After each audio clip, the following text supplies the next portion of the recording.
Balita mula sa lalawigan sa bawat rehiyon ng ating bayan. Dito sa Ang Pilipinas Ngayon.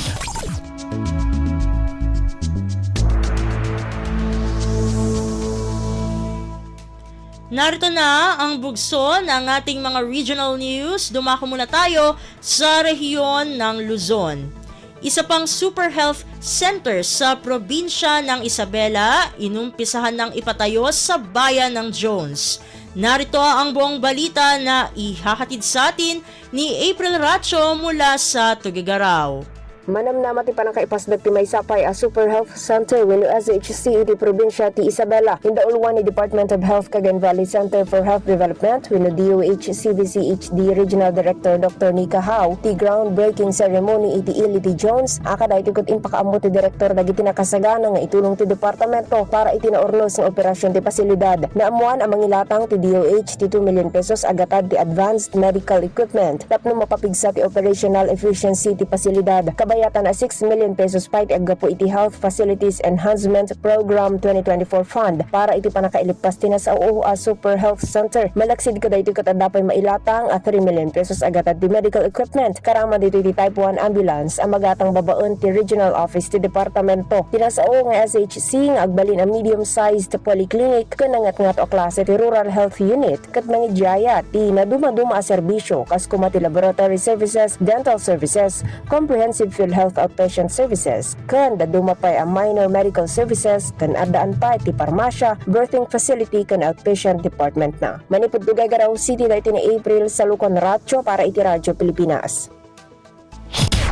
Balita mula sa lalawigan sa bawat rehiyon ng ating bayan. Dito sa Ang Pilipinas Ngayon.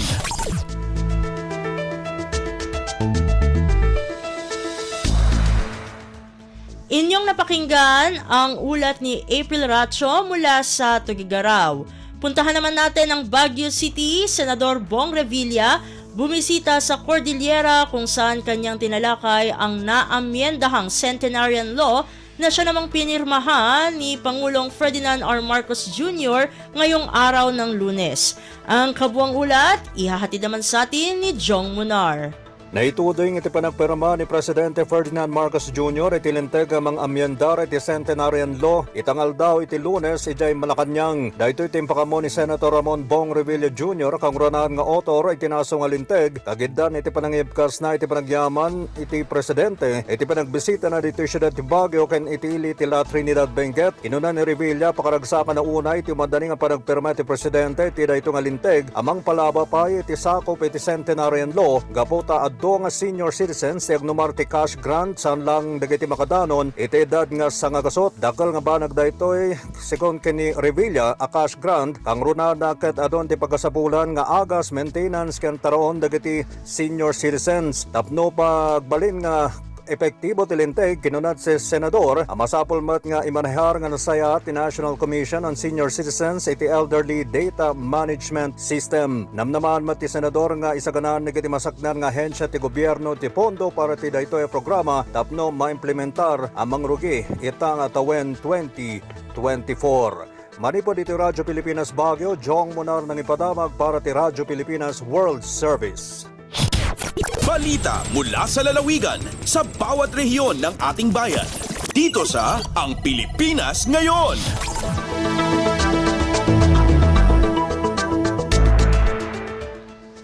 Inyong napakinggan ang ulat ni Jong Munar mula sa Baguio City. Pumunta naman tayo sa Virac.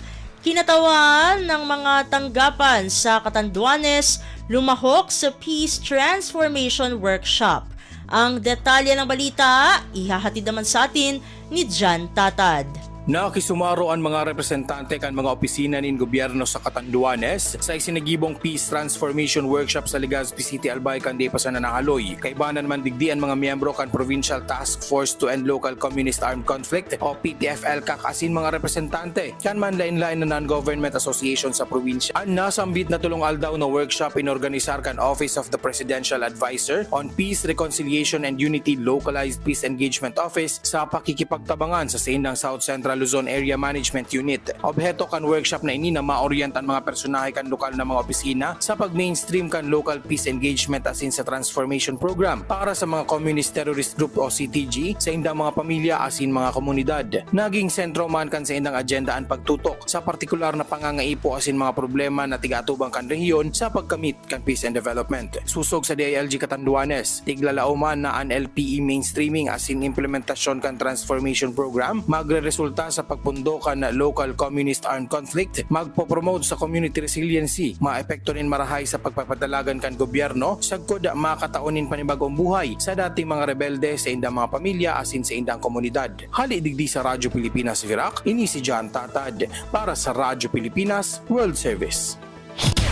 Balita mula sa lalawigan sa bawat rehiyon ng ating bayan. Dito sa Ang Pilipinas Ngayon.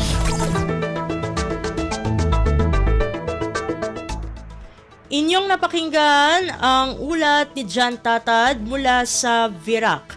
Dumako naman tayo sa rehiyon ng Kabisayaan, mga individual na minsan nang nalulong sa droga sa Badian, lalawigan ng Cebu, nakabenepisyo sa piggery program ng kapulisan sa naturang bayan.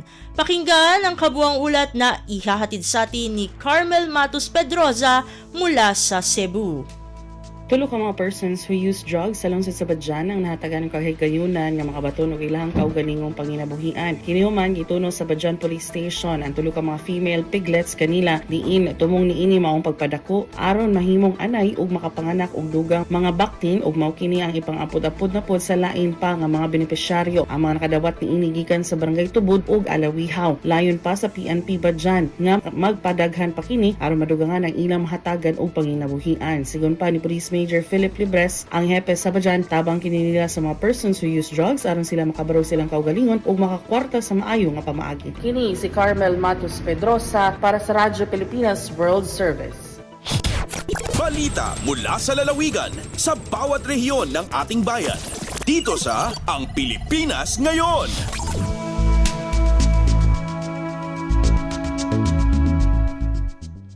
Inyong napakinggan ang ulat ni Carmel Matus Pedroza mula sa Cebu. Puntahan naman natin ang rehiyon ng Mindanao. Mga coordinator ng National Immunization Program at kawani ng Rural Health Units ng Cotabato Province nagpulong bilang paghanda sa naturang programa. Ang kabuang ulat, ihahatid sa atin ni Maselda Salya mula sa Davao. Gipangandaman pag-ayo sa lokal nga kagamhanan sa probinsya sa Cotabato ang National Immunization Program kun NIP. Pinaagi sa gihimong panagpulong sa mga NIP coordinators ug mga kawani gikan sa nagkadaiyang rural health unit sa probinsya. Sa maong pulong gihisgutan ang mga preparasyon alang sa himuong catch-up immunization sessions ug roll-out training on basic expanded program on immunization, cold chain and logistic management. Lakip sa gihisgutan ang mga lakang nga himuon aron mas epektibo ang pagbakuna sa mga purok sa matag barangay ug uban pang immunization activities nga nakatutok sa mga bata nga nagpangidaron 0 to 12 years old. Ang maong panagpulong gipangunahan sa Integrated Provincial Health Office mga o gitambungan sa mga representante gikan sa UNICEF ug Relief International. Gikan sa Radyo Pilipinas Davao, Maselma Mondasanya, alang sa Radyo Pilipinas World Service. Balita mula sa lalawigan sa bawat rehiyon ng ating bayan. Dito sa Ang Pilipinas Ngayon.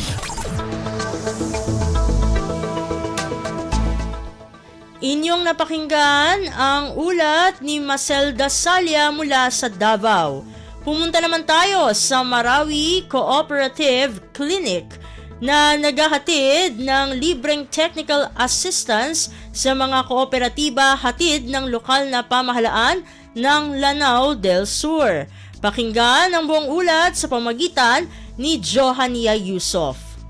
Itataro sa Provincial Government Lanao del Sur sukap magkairan sa libre as serbisyo si kuma cooperative si isa Lanao del Sur ngulalan ko cooperative clinic a pagwitaniran si iko mga municipalities. Babago din na binisita a Provincial Cooperative Office o di na PCO a municipality a Binidayan sa kapaguluan ni Ronnie Ashadi Alonto para kukap magkairan sa libre a consultation agupad a technical assistance si iko mga cooperative. Miyasambagiran sumapakay sa agu concern so 10 agu 5 a cooperative si ikomya aloy adarpa. Makalido sampan na miya kakonsulta siran mipantag ko mga ukit-ukit o renewal o certificate ran na gumakaratas a kinanglan a mibgay sa Cooperative and Social Enterprise Authority o di na CSEA abang sa Moro. Bigan nirampan sa pre-registration seminar so walo a umpungan ang makapipikir mamangpad ko ka kooperatiba. Giyang kaya kalilimod na piyagugupaan na PCO agu CSEA Bar. Iya si Johania Yusuf puun sa Marawi para sa Radyo Pilipinas World Service.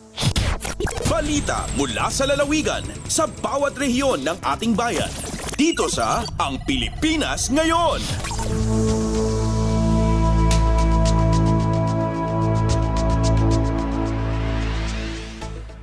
Inyong napakinggan ang ulat ni Johania Yusuf mula sa Marawi. Dumako naman tayo sa Iligan City, 74 na pares nag-isang dibdib sa isinagawang kasalang bayan mula sa lokal na pamahalaan ng Iligan. Ang detalye ng balita, ihahatid sa atin ni Alwidad Bashir. 24 ka magtiayon ang nagpakasal sa dakbayan sa Iligan karong bag-o lang sa kasalan ng bayan programa gikan sa LGU Iligan ug sa mga lambingit nga buhatan niini gikan sa laing-laing sektor. Ang nasangkit nga grande nga seremonya sa paghiusa sa dughan sa 94 ka magnagtiayon nahitabo sa Robinson's Place, Iligan. Gipangunahan kini sa ilang buutan nga mayor mismo, si Mayor Frederick W. Shaw kinsa mitanyag usab og mga regalo sa bag-ong kasal. Opisyal silang gikasal ubos sa buhatan o office sa mayor subay sa balaod sa Pilipinas, diin mahimo silang lehitimong magtiayon sa mata sa balaod. Sa mensahe ni Mayor Shaw, iyang gipahinumduman ang matag pares sa ilang tagsa-tagsa ka responsibilidad sa usag-usa ug gipahilapian silang tanan. Samtang dito usab ang representante sa Philippine Statistic Authority o PSA Iligan City nga mipaabot og pahalipay og nagpahinumdum usab sa mga importanteng detalye sa pagsulat sa ilang tagsa-tagsa ka personal nga impormasyon sa marriage certificate sa dili pa kini na endorso sa ilang buhatan. Kini aron malikayan ang mga problema sa teknikal sa umaabot. Mula sa RP Iligan, Alwidad Bashir para sa Radyo Pilipinas World Service. Balita mula sa lalawigan sa bawat rehiyon ng ating bayan. Dito sa Ang Pilipinas Ngayon.